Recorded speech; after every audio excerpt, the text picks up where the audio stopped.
Welcome back to Catholic Lunch Break here on AM 1430. This is the weekly program where we catch up with all things Catholic in the greater Houston area. This is Wyatt Goolsby. I'm the executive director of this radio station, KSHJ. We at the Guadalupe Radio Network love to promote Catholic education. It can be a firm foundation no matter what the individual may do in his or her life. So being well-formed in the faith is one of the central goals also of Cathedral High School in Houston. Here on the program to talk more about the school and the classes he teaches is Mr. Dillon Raum. Dillon, thanks so much for coming in. We appreciate your time today. Thanks for having me. You are a mathematics teacher, and I want to delve into all of that, including this idea of sacred geometry, which I read about. But let's start with just people who aren't familiar with Cathedral High School. Sure. Tell me a little bit about it. Very new school. We're in our third year now. Beautiful building as well. If you've seen it, driving down Westview, it's gorgeous. On the campus of Our Lady of Walsingham. That's right. Yeah, attached to the Cathedral of Our Lady of Walsingham. A very small student body, but it's growing quickly, and it's a great community. And were you on board right from the beginning, or did this take you? I joined up in the second year. Okay. So I don't have the. I'm not a founding faculty member, but. Yeah, but you've kind of seen it grow and seen how people are working to build it up. Again, it's a classic curriculum. So what does that entail? What does that mean? That's right. Well, it means a lot of things, but at the core, it means a dedication to the liberal arts and a certain model of pedagogy and a philosophy of education, which is becoming quite popular within Catholic education, but also has some popularity outside of Catholic education. Yeah, I know there's a lot of pushback among Catholics against what society teaches, what the world teaches, and so Right. we're looking for something much more grounded in faith. And it seems as though no matter what the class is, you guys try to do that, work in that then faith element. Absolutely, yeah.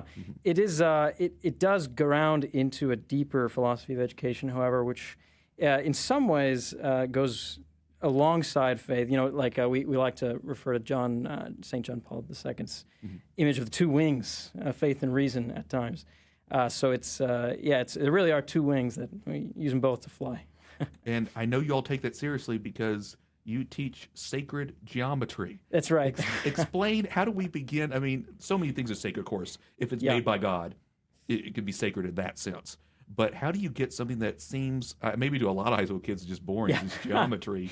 How do you make that sacred? What is that? Great question. Well, I think the lens you have to look at it through is first through the lens of sacred wisdom, which is one of the four pillars of the school. So sacred wisdom is really, I think, where the sacred nature resides, and then in geometry, insofar as it's a par excellence example of wisdom. So I would say, the phrase sacred geometry is not something that we really throw around too much at the high school, but it's something that's close to my heart as a geometry teacher. And I do think it can be there's a certain iconography to it, I would say, especially with the transcendence of divine truth over rationality. I think that's beautifully imaged in the relationship between certain geometric truths that aren't quite captured by arithmetic. Just a classic and famous example is the golden ratio.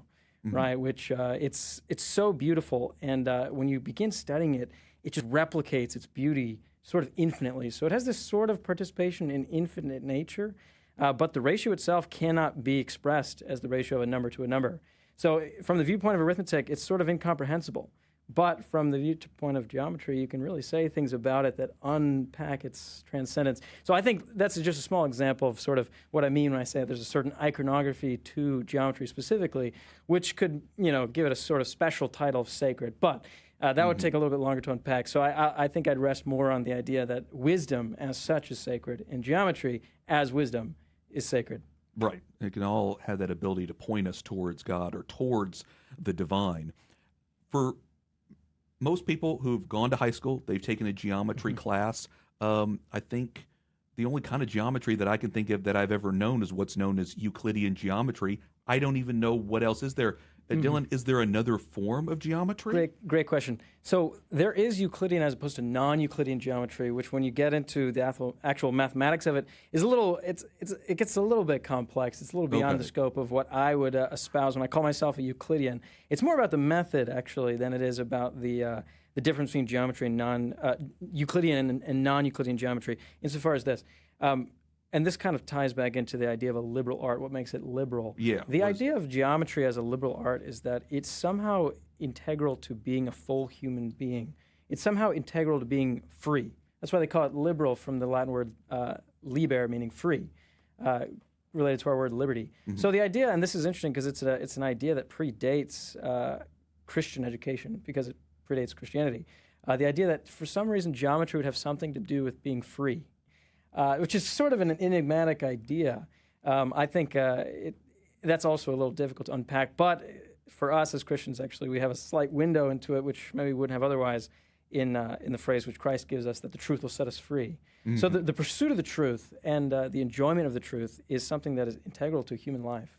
And if you're not engaged in that pursuit, you're missing out on something really important to being human.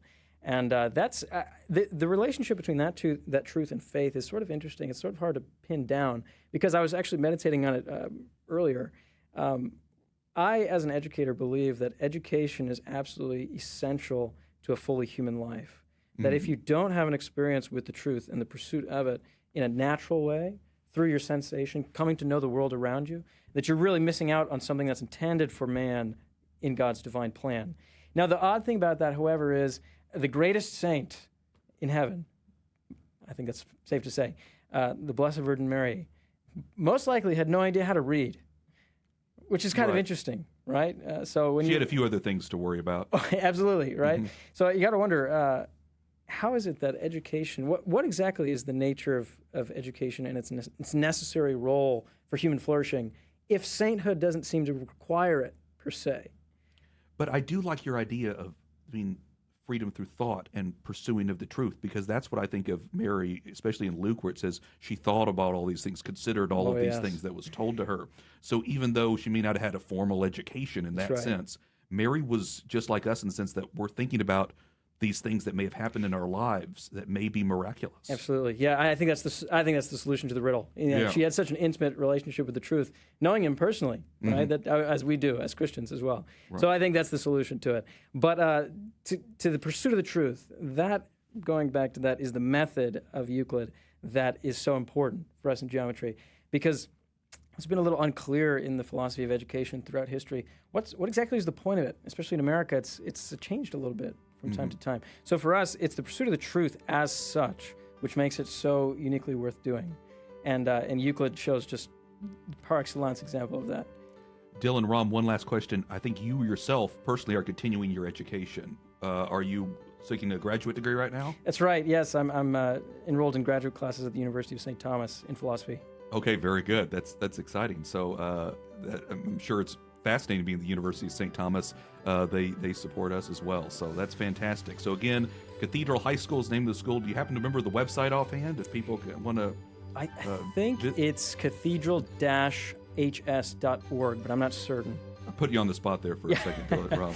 But I appreciate it. I appreciate your taking the time to come here between your busy schedule. Again, Dillon Raum, Cathedral High School mathematics teacher. Thank you so much. Thanks for having me. Thank you. And we appreciate all of you for listening to Catholic Lunch Break here on AM 1430. We appreciate your support also of the Guadalupe Radio Network and of our media ministry. Again, we are continuing to work to build up this ministry here in Houston, and we're so happy to talk with Catholics all across our area. Again, thank you so much for listening. Be sure to follow us also on Facebook at GRN:Houston at that Facebook group. Until next week, stay Catholic, Houston.